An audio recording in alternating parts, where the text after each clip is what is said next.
Wiseman.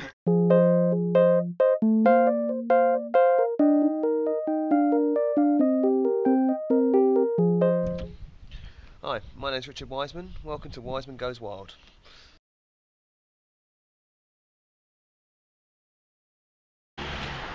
So today's quite a special day. The van's been in repair for the last 1.5 months due to an engine fire, so we're just going off to Birdie's Bussies at Croydon Auto Repairs to go and pick it up. Looking forward to it. So here we are, just got the bus back. What we're going to do, we're going to take it back home. I'll give you a bit of a tour around and get on making the ginger beer. Right, let's have a look at the work Birdie's done on the engine. Quite intrigued to see this. Last time I'd seen it, it was completely charred all around the edges, so what I'm hoping is, if I can find the right key, is to see what he's done and have a quick glance. I'm sure there's a few people will be interested. What I will say is shiny engine, shiny. That's fantastic. He's done a fantastic job in there. I mean, there's new carbs in, all new wiring, all new pipe work, everything. Wow, I've never seen the engine look so good. So anyway, time for a little tour of our van. Yeah, it's a bit of a shithole, so there's some shit there and some crap there, so let's not have a tour of our van, we'll save that for another time. So now we're entering Croydon's own little section of Brooklyn. So here we are, if you look on your left, you can see where basically the fire just completely destroyed about 5 shops in a row. You can still see smoke damage on them. To your right, this used to be the Car2, a very famous rock club. Unfortunately now closed down. I'm going to find a place to park up and we'll go and find some ginger. So anyway, we're going to buy some ginger now. So as you can see, Lidl warmed up quite nicely during the riots. Why the fuck Lidl? Why are you going to burn Lidl? So this is Rock Bottom. This is a local music store which got trashed and burnt down. Some kids came in here, stole a load of guitars and then set light to it. I think the main problem with that is that most of them can't actually play the guitar. Now this is where we're going to get the ginger from. I love Croydon for all this. All ingredients absolutely fresh, fantastic, out here on display, but our main thing we need today is some ginger, so I'll pick up a bit.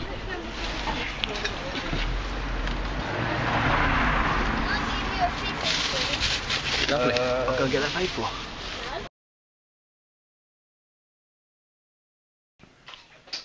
Well, one of the first rules of home brewing is what you need to do is just make sure everything is sterile. You don't want any kind of bugs or germs sort of ruining the brews. So what I've got is some Campton tablets here, and what we're going to do, I'm going to crush up a couple of these, put them into the sink, and then we're going to dunk everything into the sink to make sure it's all clean and properly sterile. Then we can actually get on and do stuff.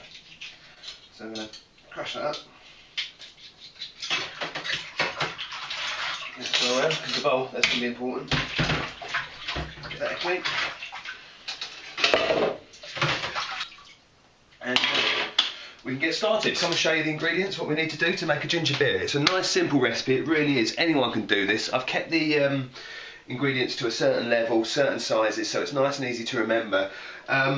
People have different versions of them, but you know, this is my version. It works really well, so we'll just go with it. So we've got a whole bag, 1 kilogram of sugar. To that, so that's in a 10, we'll put that with 10 litres of water, so we've got a measuring jug to measure that out. Ground ginger, 10 teaspoons of that.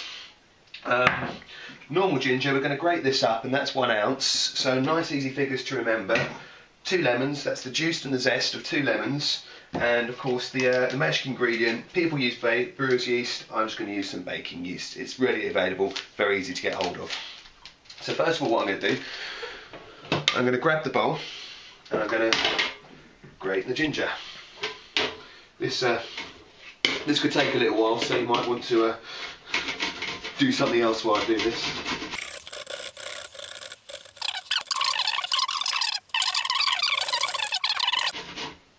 Grating the ginger can take a while. It can be a bit laborious, but it can always be eased with the the help of a glass of whiskey or a good beer, depending on whatever tickles your fancy. So 2 lemons, going to grate these and then squeeze them in.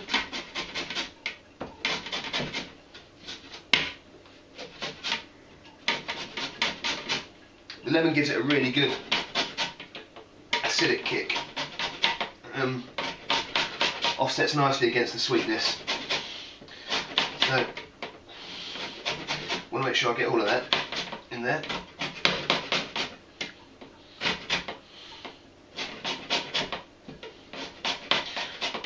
And actually, by grating it, what you're doing, you see a lot of chefs, they sort of sit there and they roll the lemon to get more juice out of it, but by grating it, you're actually solving that problem because you're putting quite a lot of pressure on it anyway. So when I actually open it up, it should release a lot of juice as it is. Anyway, almost there. Okay, there's 2 lemons grated, let's get those chopped up.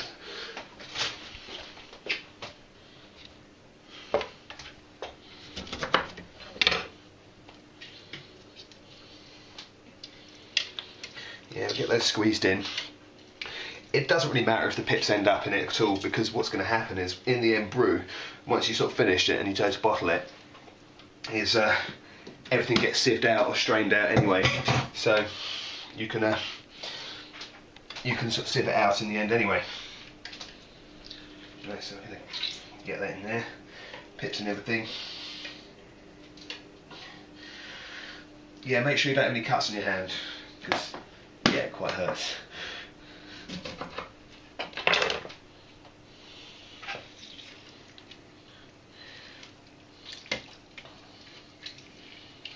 There we are. Next we're going to put in the 1 kilogram of sugar. As we said, we're keeping it in tens, remember. Yeah, as much as possible. So in that goes all of that, followed by the 10 teaspoons of ginger powder. When I first started brewing, I didn't use the ginger powder, but what I found is this actually really adds a good flavour to it later on. So that's 2, 3, 4, 5, 6. Make sure they're not too heaped. 7, 8, 9, 10.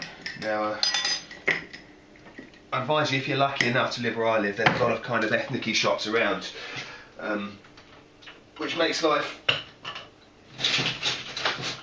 a lot easier for actually getting ingredients, because you can just get bags and bags of the stuff at a really, really good price. Get all the ingredients in there. They should all form together quite nicely. We'll wait until it's kind of mush.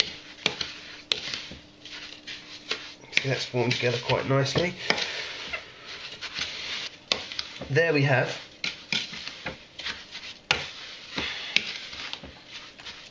our base mix.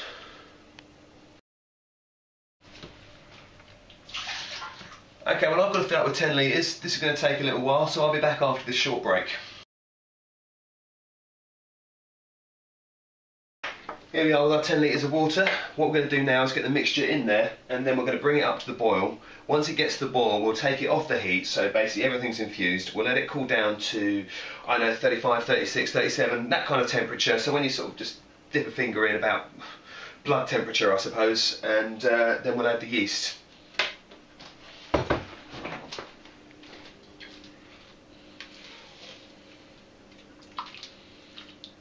If you wanted to, you could work out the maths. I can't be arsed. So what I'll do, I'll just do like a couple from one. When I put into the demijohn, I'll do one from the other. Just mix and match this.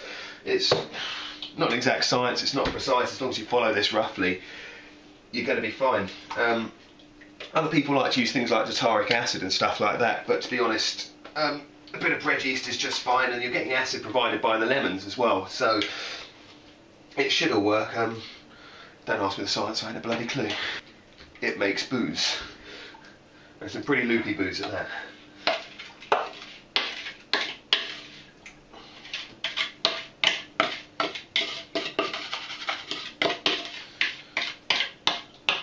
So that's all in there. We'll get that onto heat.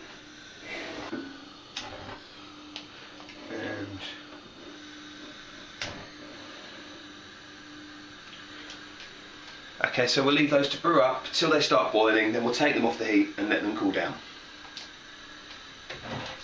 And that's it for 3 minutes.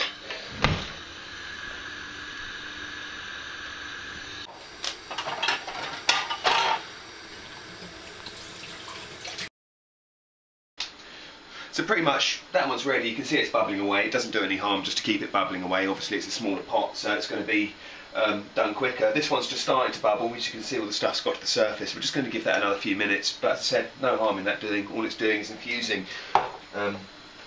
You're not killing anything off because you have the yeast once it's cooled down. So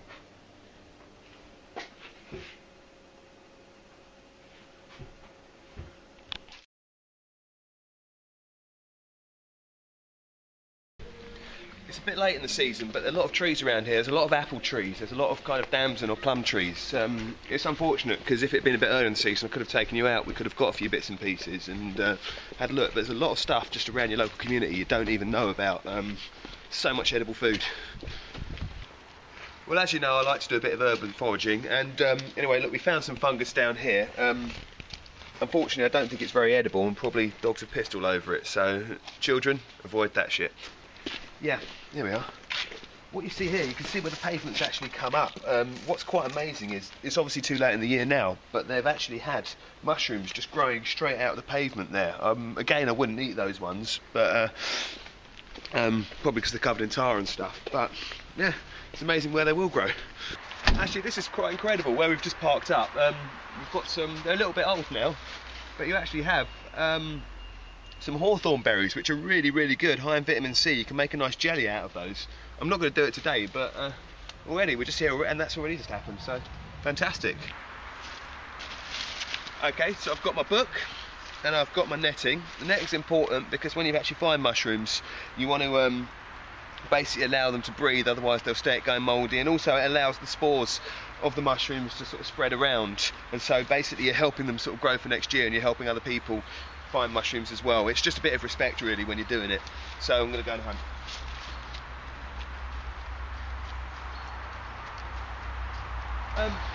When I'm usually hunting, I like to go to graveyards and things. Usually get a lot of field mushrooms growing around there, and for those of you a bit worried, no, don't. It's not growing off dead bodies. They're usually growing in the ground because not a lot of people walk around graveyards. So generally, a great place to go and find them because undisturbed ground, undisturbed land, it's a fantastic spot. Here would usually be a good spot, but we've not had a great summer, so I don't know what we're going to find. We've had a good summer, but you know, it's just been really dry through September. The conditions haven't been right for it, so we'll keep looking, see what we find. Hopefully we'll find something. Found some mushrooms.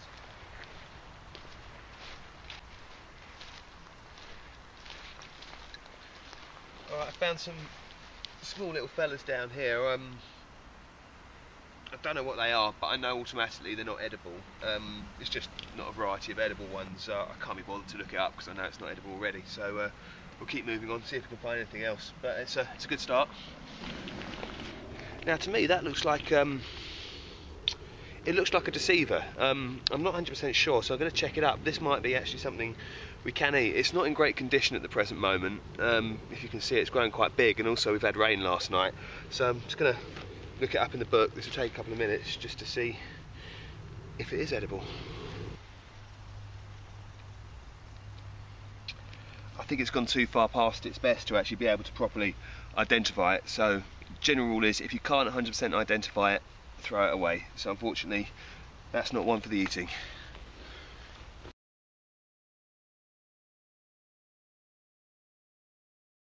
So I've washed my hands, so I'm going to just test the temperature of these things and see how they're doing. Yeah, it's quite a good temperature. They both are, so they've both cooled down enough. I'm now going to just basically add bread yeast. It's fine. It brews. You know, you can get brewer's yeast, but fuck it, I'm just going to use this. That's what we'll do. We'll pour some in there. Yeah, we'll pour some in there.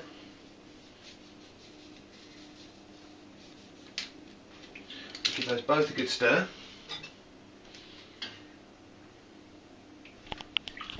Nope.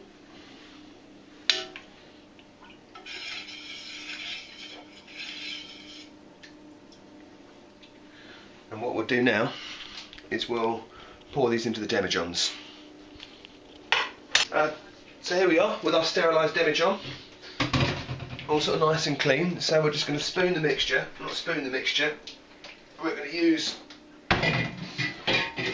this jug here to fill up the demijohn. And then we'll put the cork in top. So basically we're putting up, but we want all the ginger and stuff to go in there because it's going to spend some time doing its stuff.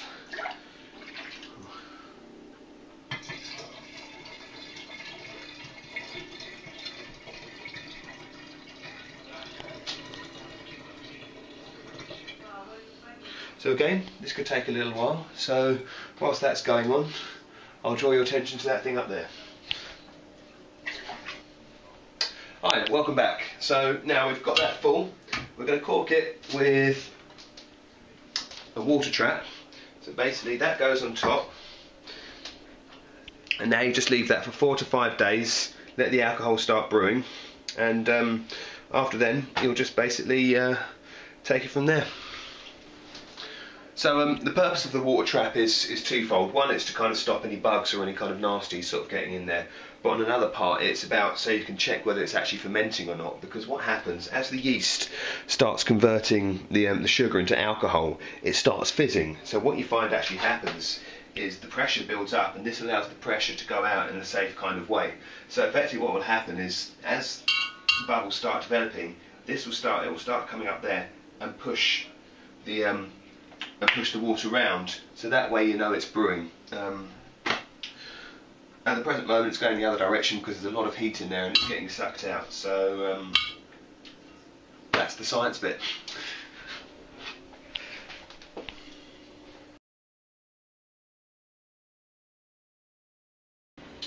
Yeah, usually you'd leave these for about 4 or 5 days to brew. The longer you leave it, the stronger it will get, but also the more sour it will get. So I think about 4 or 5 days is about right for a nice ginger beer. We've done it 2 weeks and it's mind blowing. I mean, this stuff does send you a bit loopy.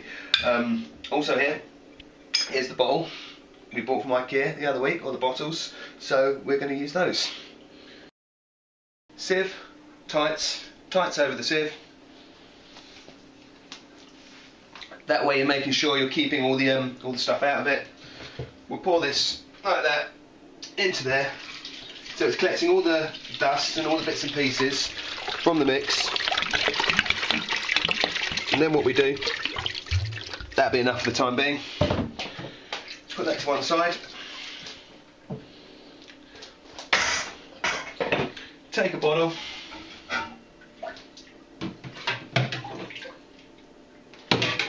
Fill up.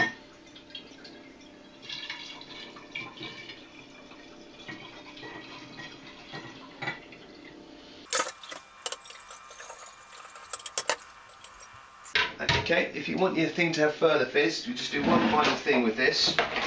Depending how much fizz you want to fizz it, we call this priming. Just a teaspoon of sugar in there. Yep. And you can add sweetener according to taste. I'm fine without it for the time being. So what we'll do, we'll bottle that up. Put it in a warm place for a couple of days, and then ideally you'd leave it for about 2 weeks. And that's your ginger beer.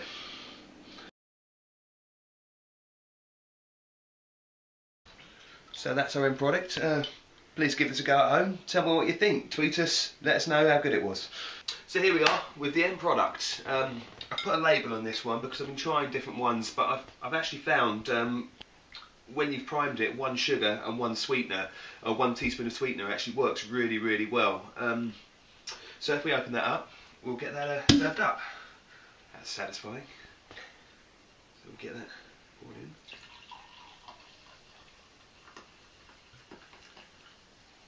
And let's give that a little try. That's lovely. That's really good. That is actually really good. Oh. Now, if you remember on the previous episode, I had a load of berries. We didn't know what was going on with those. We didn't sort of say, I was thinking what could I do with them. I couldn't think of anything at the time. But what I ended up doing, I ended up taking them home and boiling them up in a bit of water, sugar, sort of did a kind of Kool-Aid thing, and then added some vodka to it, and the end result is well, what's left of it is this thing here. So But this, it's a nice kind of sugary berry mixture, which also works really well with the ginger beer, so it's like a flavouring for the ginger beer. So we'll give that a go, and we'll give that a try as well.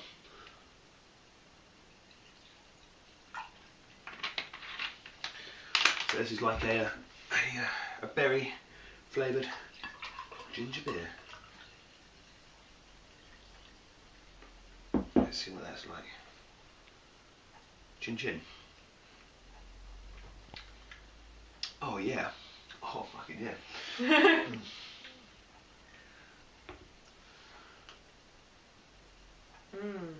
That's lovely, isn't it? That's really good. Okay. And that's how to make wild ginger beer. Thanks for watching. And until next time, stay wild.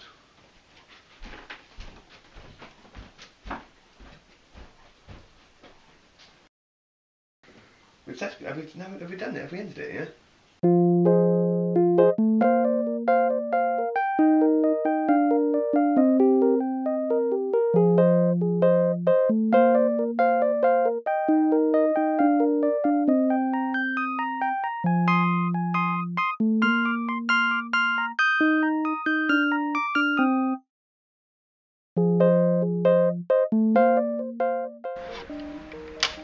Hi, I'm Richard Wiseman and I've got a hangover. Well, I've got to fill up with 10 litres, so it could take a little while. So whilst I'm doing that, fuck, what am I supposed to say then? Well, I've got to fill up with 10 litres. This could take a couple of minutes, so I'll oh fuck, I've forgotten what I was going to say. You do realise this is where the gentlemen frequent, don't you?